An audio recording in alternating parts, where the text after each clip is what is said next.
what we're going to do is we're going to play quarter notes on the hi-hat with the foot. We're going to do bass drum eighth notes, and then on the backbeat, we're going to play the snare and the floor tom. Now, on some live versions, I see Gina playing flams instead of the snare and floor tom on the backbeat, but the way on the record is going to be snare and floor tom. And we're going to do 2/16 on the snare drum on beat 4 on the 4th measure of each group on this main groove. It's going to sound a little bit like this.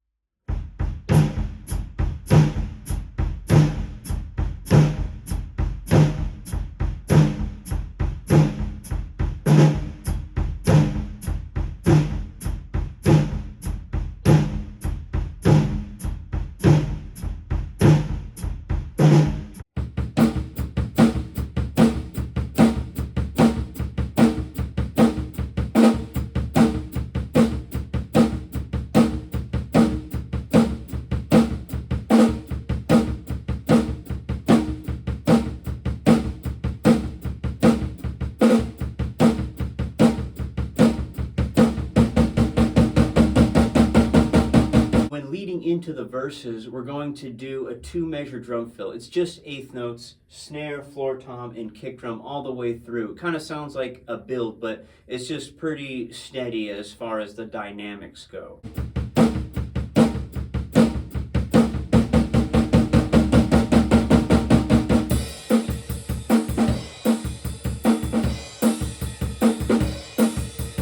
Brings us into the chorus. We're going to play the kick drum on beat 1, snare on beat 2, followed by 3 kick drum notes, backbeat on 4 with the snare, 1 more kick drum 8th note, and then we're going to end that pattern with a 16th note on the snare, and that brings us into the crash cymbal on beat 1 again, and we're going to play this 4 times.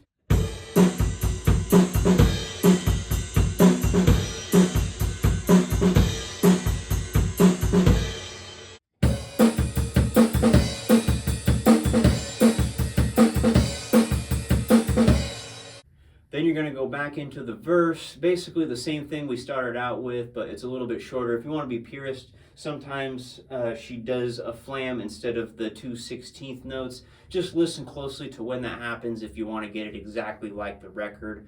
But we're also going to do that same 2-measure fill on the 8th notes into the chorus again. After the second chorus, we go into a bridge, which is all going to be done on the toms. It's going to be 2 and on the rack tom, 4 on the rack tom, and then we're going to add the 16th note at the very end of the measure. You're going to keep those quarter notes going on the hi-hat.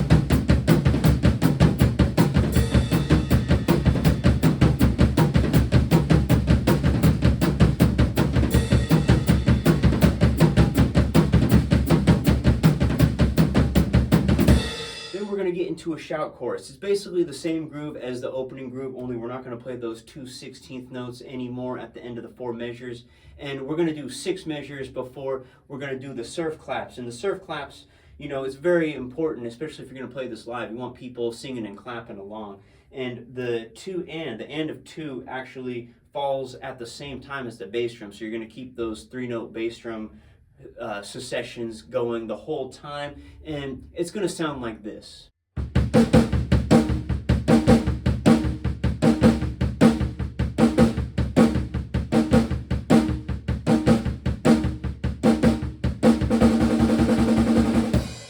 That's basically all the different drum parts for We've Got the Beat. Just listen to the song really closely to know when the changes are coming, and you're going to do just fine. It is a little bit up-tempo, so feel free to slow these parts down and work on them, drill them, all right? So please give this video a like for Gina Shock, and don't forget to subscribe for more epic musical content. But in case I don't see you, good afternoon, good evening, and good night.